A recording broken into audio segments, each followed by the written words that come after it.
الحمد لله رب العالمين وصلى الله وسلم وبارك على محمد وعلى آله وصحبه أجمعين. So thank you all for coming for another installment of our weekly series studying the Sunnah. You used to do it each year. Something, the main volume. You hear that? Ting, ting, ting, ting. Yeah. So, help me out here. I'm getting old and I don't remember what I said in the khutbah. What was the topic? Kindness. Kindness. Thank you very much. All right. So the main topic was, as you said, it was kindness. And we started out with two hadith. Does anybody remember just the summary of either one of those two hadith that we talked about in the khutbah, or kind of the center of the sermon itself? Dr. Ismail. Yeah, I think the two ahadith was, one was how a person showed kindness to a dog, Subhanallah. and the other one was how a baby mistreated and almost killed the dog or cat. A cat, subhanallah. His sins were forgiven, or all the good qualities were taken away, and she was put in the. And all of that as a contrast between a single act of kindness versus a single act of the opposite, meanness. Jazakallah khairan. Ahsan, Dr. Ismail. Perfect.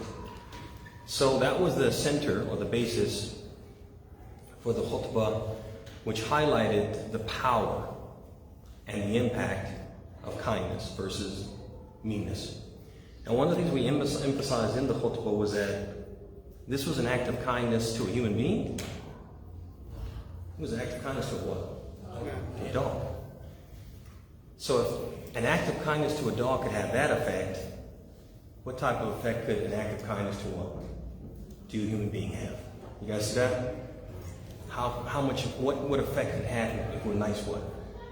To each other, to our fellow Muslims.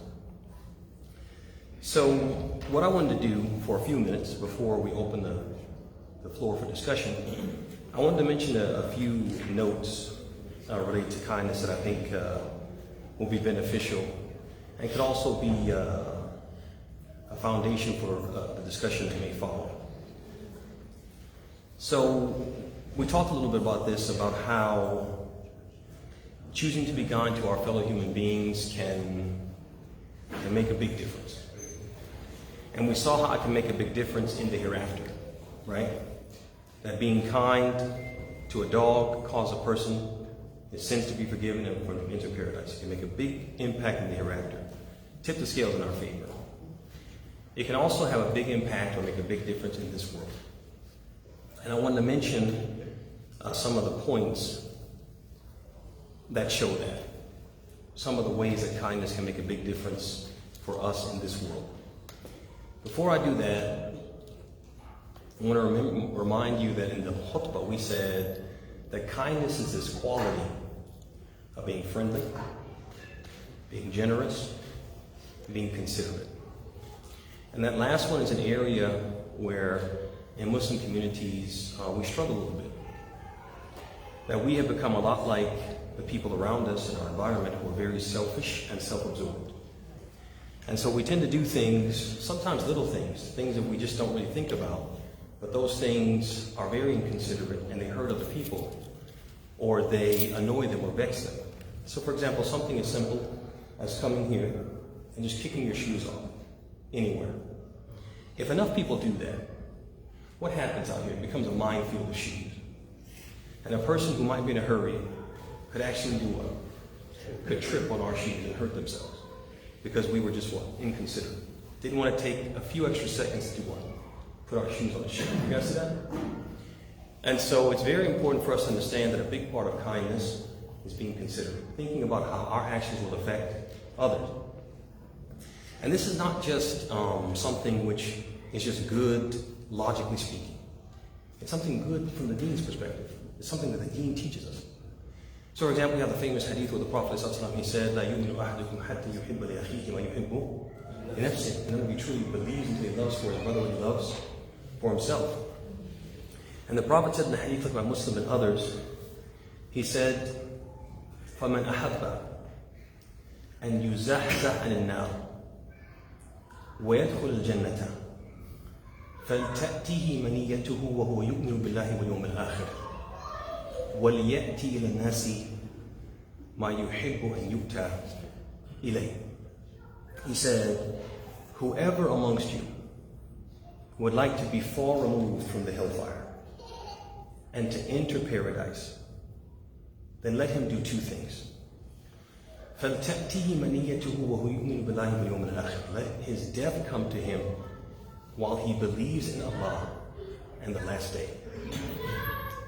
وَلْيَأْتِي إِلَى النَّاسِ مَا يُحِبُّ أَنْ يُؤْتَى إِلَيْهِ. This is the important part. This is the shahid. And let his death come to, and let him treat people the way he would like to be treated. And this one is significant. It's different from the first one because the first one says, none of you believes until he loves for his brother. This one says, let him treat people. It's more general. And so basically it's from the deen that we treat people kindly. And it's not just something, or we treat people like we would like to be treated. It's not something that just makes sense. But it's something that our religion encourages to do and tells us that there's a connection, a link between that and going to paradise. If you treat people the way you'd like to be treated, it's a key to success, a means to enter paradise. So let's go back now to talk briefly about, we talked about kindness makes a big difference in the hereafter, and we talked about that extensively in the khutbah. Let's give some examples of some ways where kindness makes a big difference in this world. So one of the things that kindness does, it makes us happier. Kindness can literally make you happier. Who likes to be happy? Everybody. Everybody wants to be happy, and being kind to other people can make you happy. Studies have shown that when you're kind, there's a hormone that gets released in your brain. And that hormone, it reduces stress and makes you feel happy and more optimistic. There is a direct link between you being kind and a hormone, which is going to make you what? Make you more upbeat. So kindness can make a difference what? In this world, in this way. But kindness is also good for what? For our health. So studies have shown that kindness can boost your immune system, lower your blood pressure, and improve your heart health. And what it does, kindness, when you're kind, just like it releases certain good hormones, it also does what? It blocks certain bad hormones. You guys know what cortisol is? You know, what's cortisol? Stress hormone. So, how do you know that? Because you're a college student. MashaAllah. And college people have a lot of cortisol, don't they? All those exams, right? So basically there is a stress hormone called cortisol. And one of the things that being kind to other people does, it does what? It blocks cortisol. And so what happens to stress? It goes down. And obviously stress is linked to a lot of health problems, isn't it? Stress is called the silent killer. So don't we want to push away the silent killer? Don't we want to lower our anxiety? Don't we want to... When people are stressed, what happens to their bodies physically? Huh? They get drained. What happens to their wazn? They gain weight. So that means when you're kind to people and you get that stress hormone out of your system, it can help you do what? It can help you lose weight. It can help you even lose weight, they say. Right? And when people have a lot of stress, they can also become what? Depressed. Depression, is that a good thing or a bad thing? Depression is a bad thing. Depression leads to what? To very dangerous, can lead people to very dangerous places, right? All right, another way that kindness is good for us in this world is that, let me go back to that too. Kindness is good for our health. Perhaps this is one of the subliminal messages in the hadith of the Prophet when he said, listen to this hadith. Inna Allah rafiqun yuhibbu rifq yu'ti ala rifqi ma la yu'ti al unfi wa la ma siwa. He said, verily Allah loves kindness. And he gives through kindness.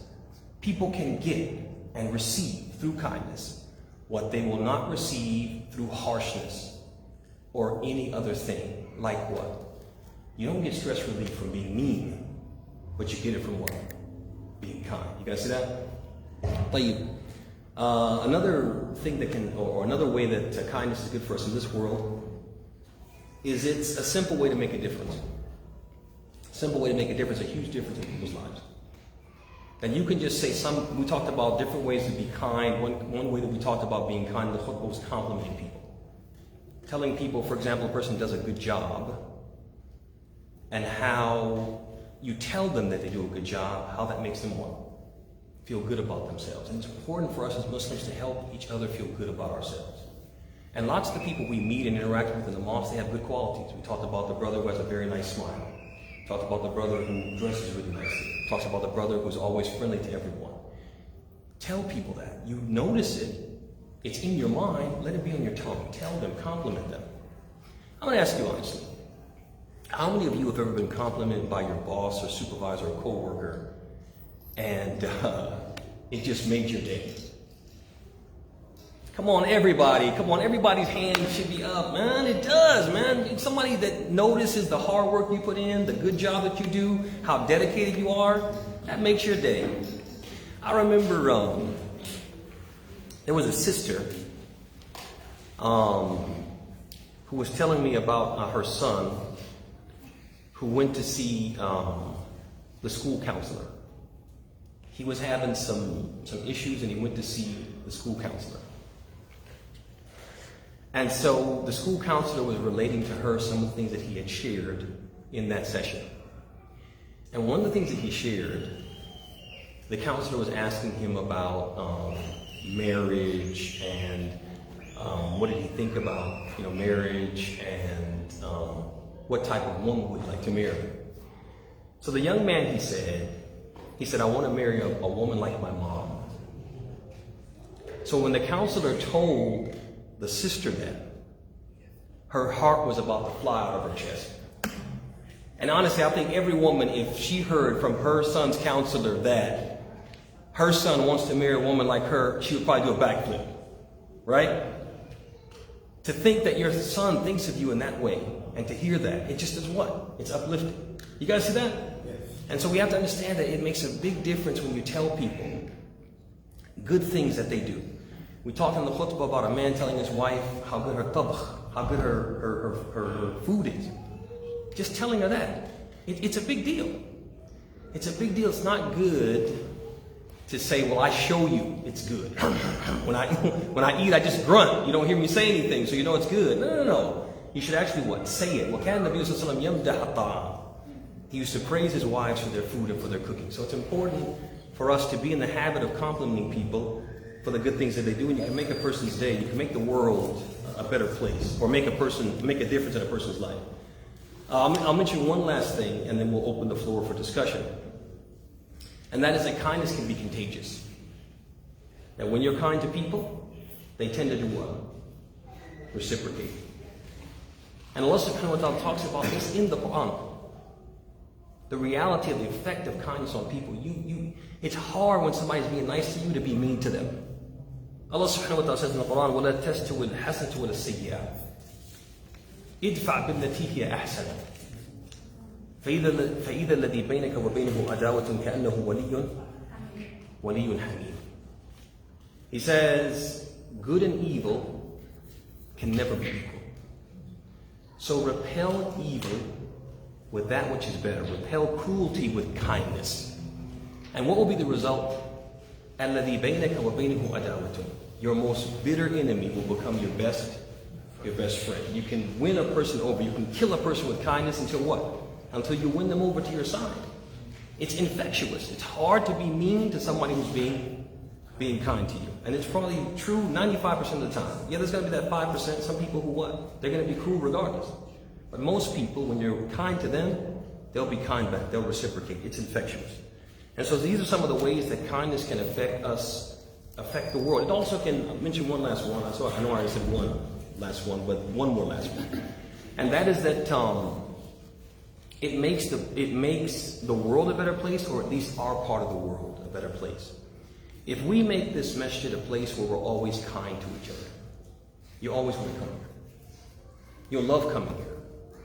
The world beats you up.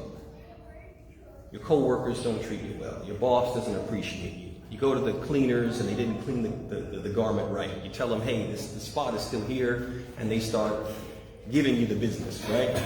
You go to the butcher and you say, hey, I want the meat cut like this. He doesn't cut it right. You tell him that. He starts, calling you names, right? And giving you the gang signs, but they're really not gang signs, right? And so on and so forth. The world beats you down. And you go home, you come to the masjid, and you just feel this overwhelming sense of warmth, like somebody wrapped a blanket around you. Everybody's nice. Everybody gives you salam. Everybody smiles in your face. Everybody greets you and asks how you're doing. You make that part of the world better. You make the masjid a refuge, a place where people want to come because they know what? They're going to be made to feel like they have worth and value, etc. and so on.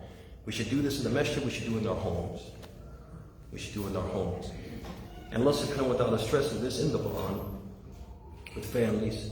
So for example, he says, وَمِنْ آيَاتِهِ أَنْ خَلَقَ لَكُم مِّنْ أَنفُسِكُمْ أَزْوَاجًا لِتَسْكُنُوا إِلَيْهَا. And from his signs is that he made for you from yourselves mates, spouses, لِتَسْكُنُوا إِلَيْهَا, that you find repose in them. That you go to your home and it's a place where you won't be beat down, you won't be mistreated, you won't be abused, you won't be talked to in an appropriate way. This is what we should be doing, making our part of the world, masjid and home, a place where people can find refuge, a better place. And we can do that through what? Through kindness. And with that, brothers and sisters, we will open the floor for any comments, critiques, or questions that you might have. I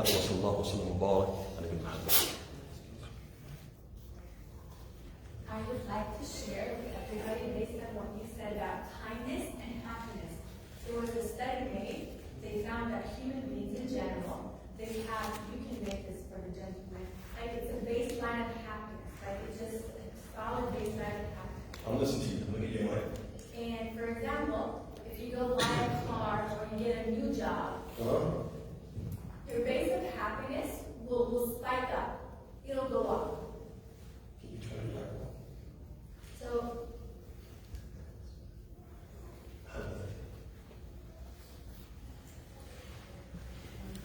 just hold up. He's going to turn that one on for you. And then that way we'll all be able to hear you very well.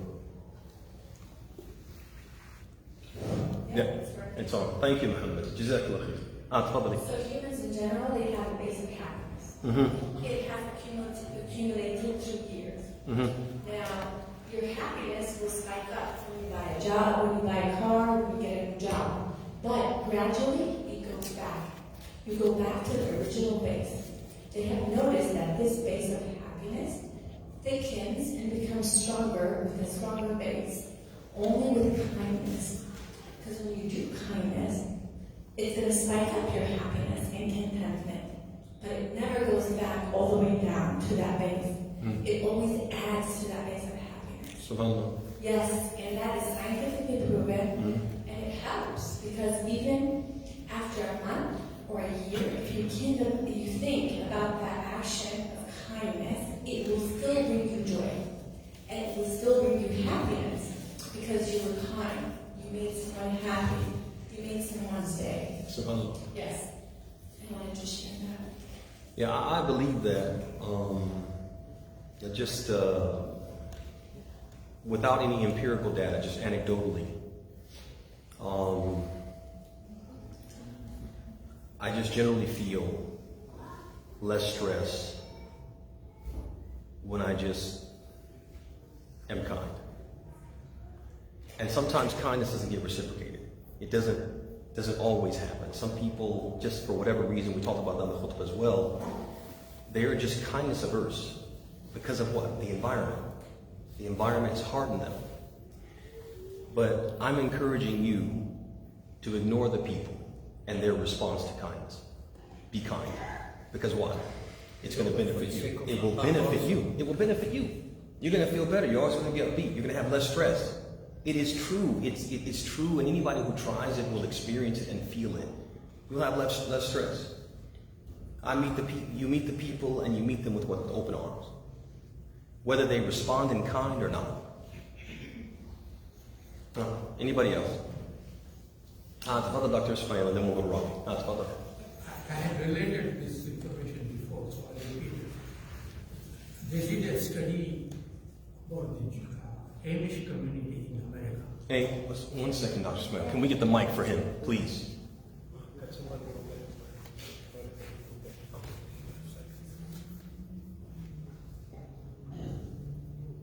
Yes, Dr. Smith, please. Yeah, there has been a study about stress among different communities, and they analyzed and found that the Amish community in America has the lowest stress. The reason they found out was why is because they don't worry about their problems, but they worry about others' problems. Subhanallah. They go and help each other. Eh, And in that process, they forget about, not only forget about their problems, but also they gain their happiness. MashaAllah. So this is a definitive study, and I think that's what I think as Muslims we should emulate that. Is that I think instead of worrying about my own problems, I should look at worries of another person who I help them. And I think this is a definitive study that indicates that they have the lowest level of stress and it's related. Wallahi, not even emulate them, we just practice our own deen because our deen calls to that. Our deen calls to that, that's one. The second thing is that when our Prophet ﷺ, he told us, he said, "Unduru ila man asfala minkum, wa la tanduru ila man huwa fawqakum, fa innahu ajdar an la tazdaru ni'matallahi alaykum." He said, always look at the people who are lower than you. They have less than you. They have their circumstances are more unfortunate than you. And don't look at the people who have more than you. They're more affluent, they have better health, whatever it is, because when you do that, you're more likely to appreciate Allah's bounty. Again, to be happy, to be content, to feel blessed, to be less stressed, right? And so I think what you said is true. The only, the slight alteration I would make is that we're not following the Amish people. We're actually what? We're leading because we're following our deen, right? Which our Prophet taught us. And on this point, I want to make another point just to show you the beauty of Islam. Is that every good thing that you find in the non-Muslims, in many cases we fail to appreciate this. But every good thing you find in non-Muslims, you'll find it in the deen of Allah. You'll find that the Prophet Muhammad brought it to us over 1400 years ago, long before they were talking about. Look at the example in the hadith itself. In the hadith, or the two hadith, we see that the Prophet ﷺ is basically teaching us that Islam tells us to be kind to animals. And that there's consequences for not being kind to animals. So you would see that Islam preceded all these movements toward what? Like the Humane Society and animal welfare and taking care of animals. Islam preceded all of that. We are the leaders. We don't need to follow anyone. We are the leaders. It's in our deen. If it's good, it's in our deen. We just have to what? We have to look and practice. But Jazakallah khair, it's a very good point that you made here, Dr. Ismail. Tafadhal Rabi.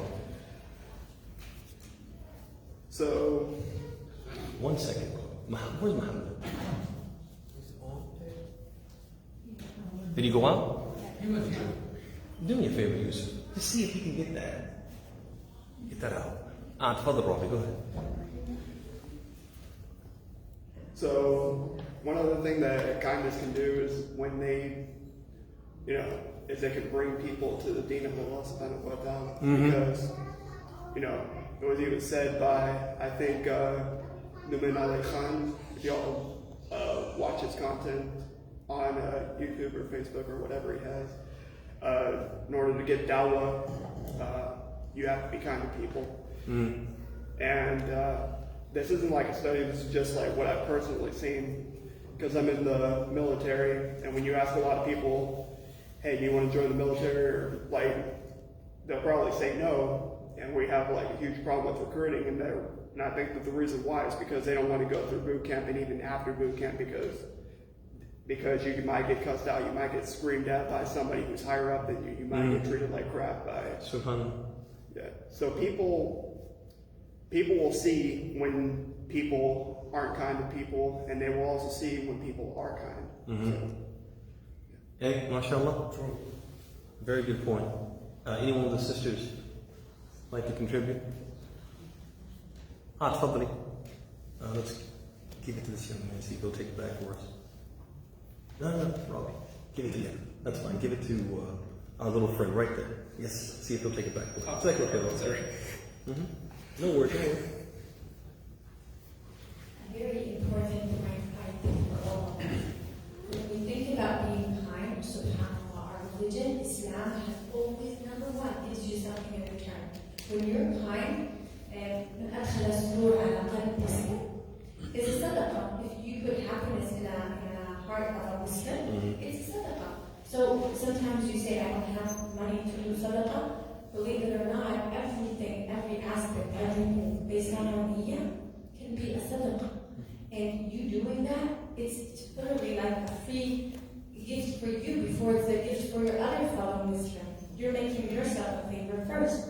So even if you can't sometimes be kind, think of it. I'm gaining before the fellow Muslim is gaining. So it's a win-win situation. Yeah, that part of it, it's always going to return to you and benefit you. It's always, and we just keep that in mind. It's going to benefit me either in this world or in the hereafter or both. And so kindness, it just makes sense for us as Muslims to practice it. I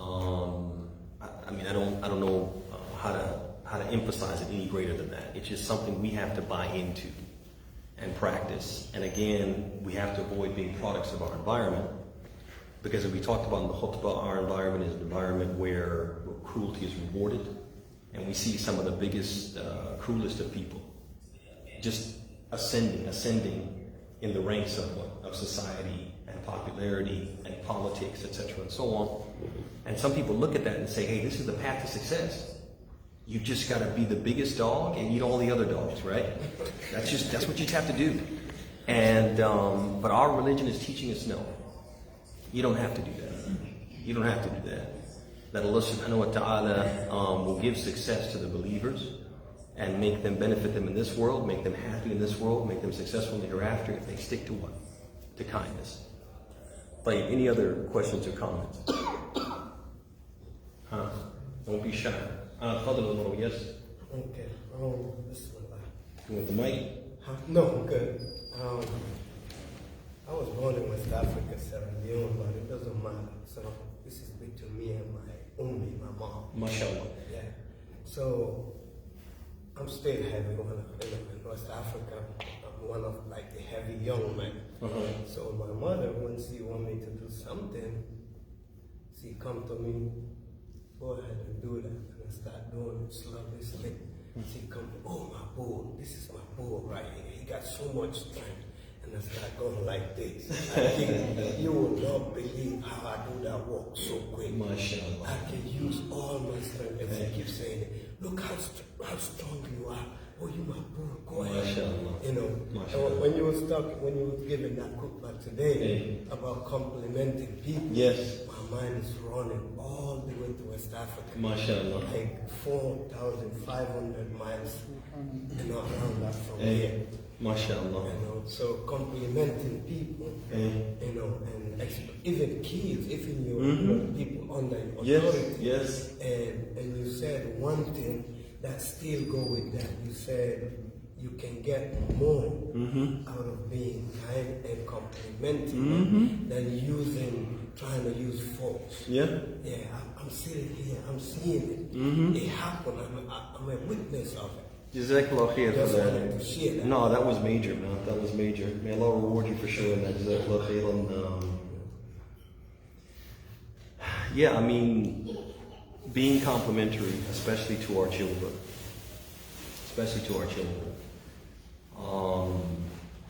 I think it's very easy as a parent, because we want our children to achieve so much. We want our children to excel. Sometimes we're pushing, and the way that we think is the best way to make them achieve is to tell them, oh, you can do better. Is this the best you can do? you know, this is poor. This is poor work. This work is not good enough, you know. And we think by constantly spurring them, right, like a horse, or whipping them like a mule, we think that's going to get them to what? To where we want them to be. And Umar is telling us and giving his own practical example. I think some of us were children, and we can probably have our own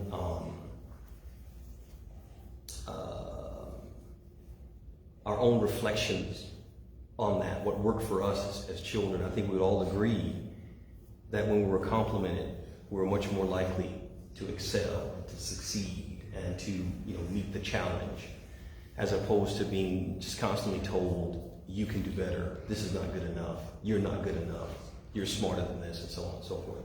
So we have to think about that as parents. We have to think about that as parents. And be complimentary. Be complimentary.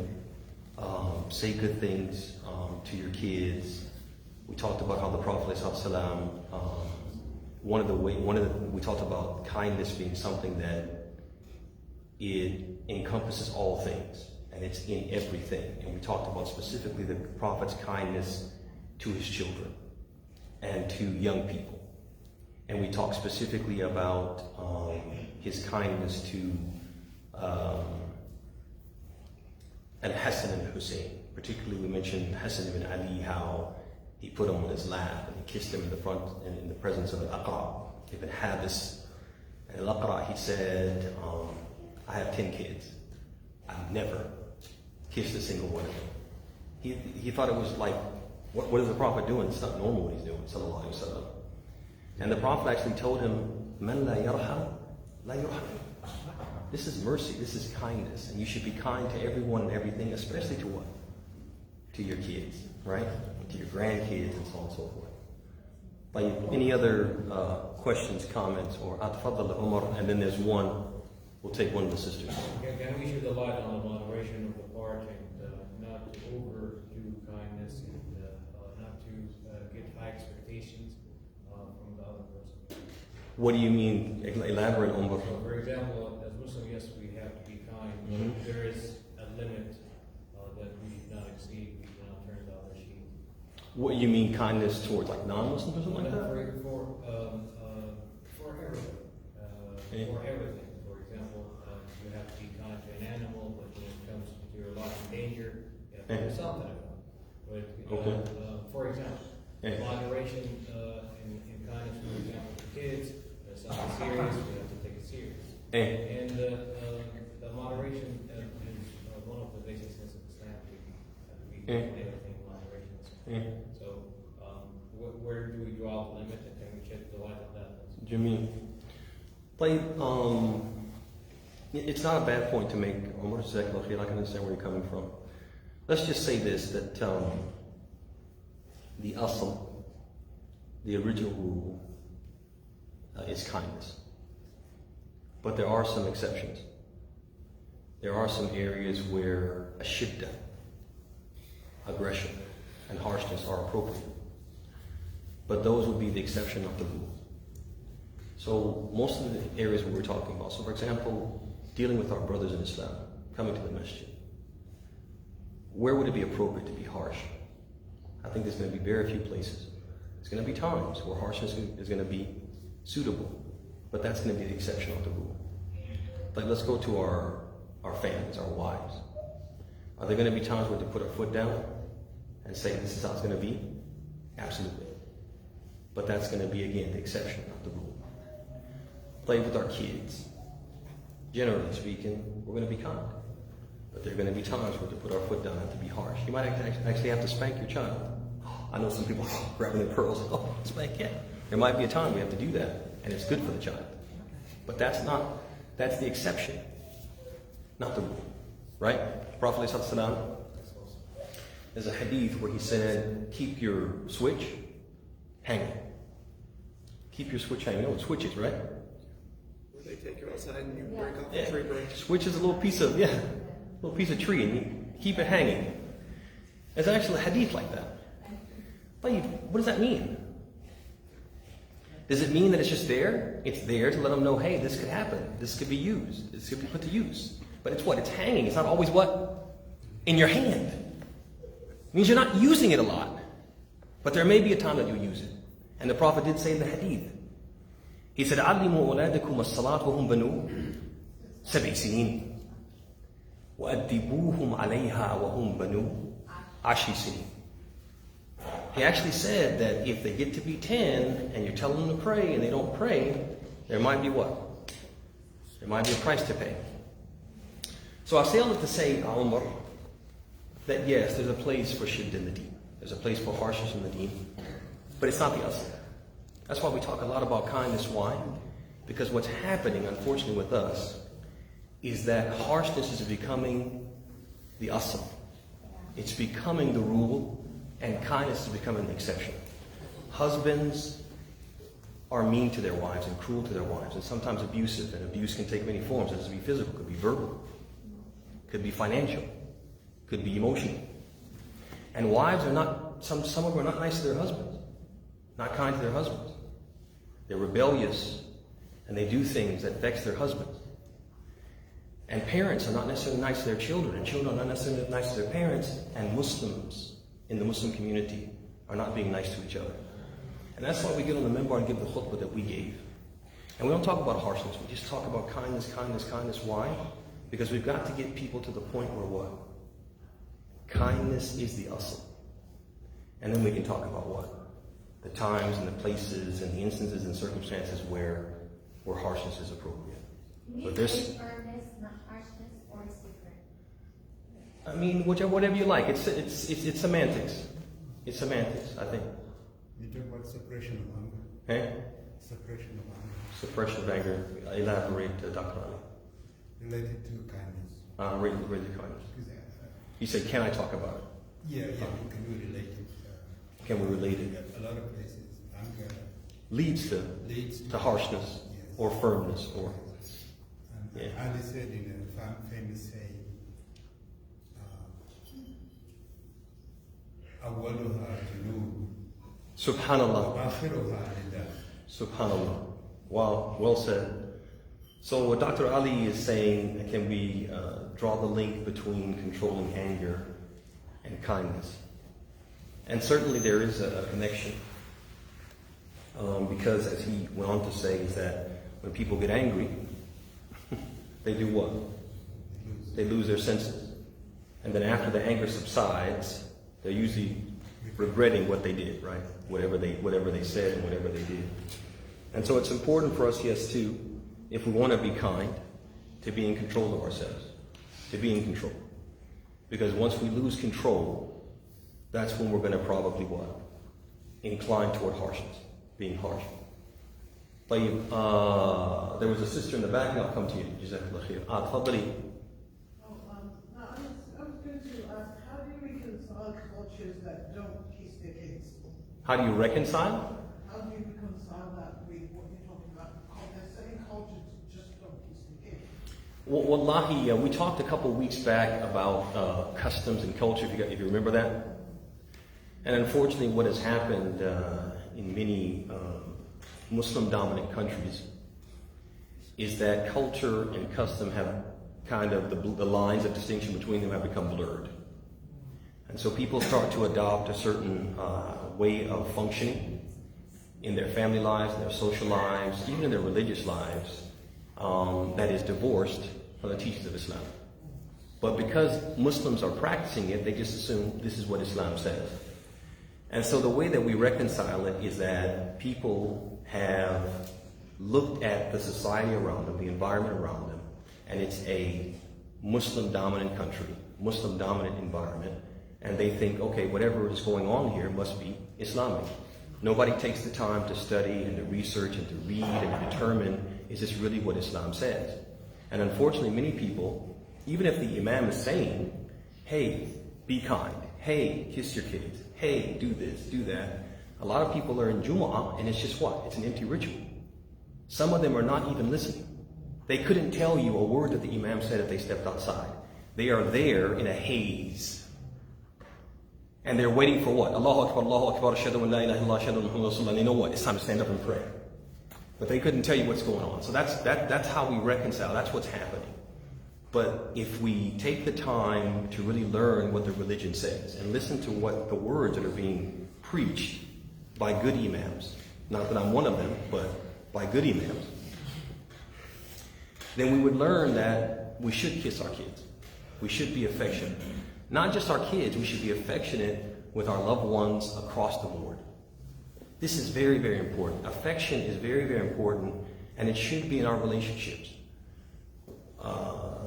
The relationship of husband and wife, relationship of parents and kids, relationship of friends. I remember when I first went to Saudi Arabia, coming from America and seeing two men hold hands.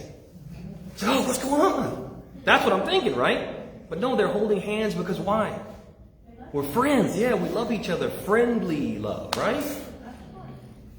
And so this is something that it's part of the deen. It's something that we have to stress and emphasize. Some people still not comfortable with that. Still not okay with that. MashaAllah. But I say all that to say that affection is something that it's part of the deen, and we have to be the people who follow the deen as it was revealed, and not culture. And that takes work. That takes constantly emphasizing and stressing it until people they wake up and embrace it and step away from those areas where their culture is not in line with the deen. Very good question, by the way. Jaziti khayran. Tafadhal Sheikh. Wa alaikum assalam wa rahmatullahi wa barakatuh. The topic is so interesting. As Muslim look at Sheikh, a long time ago. So I want to talk about one house. They can't hear you. Let's give them the mic. So Sadiq, would you reach back and grab that mic? It's right on the floor. No, it's not. This is the mic, brother. There you go. Just talk right into that. Wa alaikum salam. Actually, the topic is very interesting. For us to understand kindness, I was just trying to recall that the Sheikh was given one harm in the Quran that, bring kindness, compassion, mercy, and love towards, all humanity. Was the harm of when Allah addressed this in the Quran, many appealing to our conscience in terms of addressing the harm of Allah addressed and we never comprehend. The word in English is different from the word in Arabic. In the Arab culture, they call their loved ones Ya Amr, Ya Abdullah. There was that nature, attitude toward even the mothers. They always say Ya Amr. So if we look at this house, like the Quran was saying, the verse is saying, I can remember the verse, وَالْكَاظِمِينَ الْغَيْظَ وَالْعَافِينَ عَنِ النَّاسِ. In terms of, repressing their anger and pardoning men. And Allah give you some kind of glad tidings in relation to the condition you are in. So unfortunately, we are still, reflecting. But how many times we read the Quran, you see people crying based on emotion, regarding some verses of the Quran. Allah is appealing to us. He's our Lord, but He is appealing, softening our heart, encouraging us, motivating us, and charging us to be soft, to be kind, to appeal to others. In terms of now we see in our community, the muamalat is very, very low. Especially where this environment values, there was no closeness. Knowing to know each other. So we take things a little bit for granted, but if we read the Quran every day, we look at how Allah is addressing it. Some of these verses enough to charge our emotions. Sometimes we are acting right or wrong towards each other. So, it's so difficult sometimes this word kindness, if we check through the time of Sahaba, how they love each other for the sake of Allah. Hey. And we look at the motivation, anything we do in this world, anything we do for the sake of Allah. Hey. As encourage just to love each other, and love you for the sake of Allah. Jazakallah. We have simply something of saying that to another. Yeah. Don't be like that person. Exactly. Wallahi, you mentioned something I think is very good. I'd like to, I guess, emphasize and stress on it. And that is telling your fellow Muslim that you love them. We talked a little bit about being affectionate in every relationship appropriately. And an extension of that is telling the people that mean a lot to you, that they mean a lot to you, and telling your brothers that you love them, or your sisters, in the case of the sisters, that you love them. And a lot of people, you can see that they don't feel comfortable with that. We have to get comfortable with that. So for example, you might say to a brother, I love you, brother. And he's just like, It's like you can see that some people just don't feel comfortable with that. And we have to get comfortable with that, to the point that the Prophet said in the hadith, he said, he said, if one of you loves his brother, then he should tell him. And the Prophet ﷺ was very in tune and very comfortable with expressing his love for other people in front of others. There's a hadith, I believe it's the hadith of Abdullah ibn Amr, where he asked him, he said, Man ahabba an-nas ilayk? And the Prophet, he said, Aisha. And this is significant. He mentioned his wife and he mentioned her by her name. He mentioned her by her name. That shows how much he loved her, and how comfortable he was with letting the world know that he loved her. Then, shuf, listen to this. The man said, no, what I meant was min al-rijal. Like he was like embarrassed. He said, no, min al-rijal. No, what I meant was from the men. Now listen how the Prophet answered. Pay attention if you see something significant about how the Prophet answered. He said, Abuha. Her father. Is that significant? He had to do what? He had to mention her again. You guys see that? Allahu Akbar. Very comfortable saying that he loved Abu Bakr, but saying in a way that made sure that everybody knew that I love her. You guys see that? Very comfortable with that. So next time a brother comes to you and says, I love you, brother, don't say, Don't say that. Right? Alhamdulillah. Any other questions, comments? Omar, you done double dip, huh? Go ahead, brother. Go ahead. Bismillah. I wanted to come back. I think I'm good. We'll make it a little bit loud. It's been broken line. That's why. I think that's why they want you to do it. Bismillah. So I wanted to come back a little more to the sister's question where Islam is like all over the world, but it mixes with different cultures. And people mix culture with religion. Hey. And sometimes culture overtake, and sometimes the culture that they practice is against Islam. So that become where we as Muslims, whatever the Quran and the Sunnah come with, if we don't know, we don't know it. And a lot of the Muslims, we ignorant of the deen, including myself. Yeah. May Allah increase all of us. Ameen. Ameen. Now, so the Quran and the Sunnah is ours as a Muslim.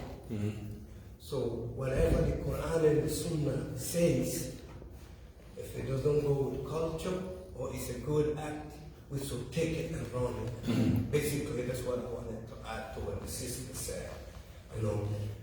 Whatever the Quran and the Sunnah says to us as Muslims, we should pick it up and run with it, inshallah. But I want to piggyback on what you just said and say this. I think the problem is twofold. The first problem is what we call jahl murakkab. جهل المركب, compound ignorance. And that is not knowing and not knowing that you don't know.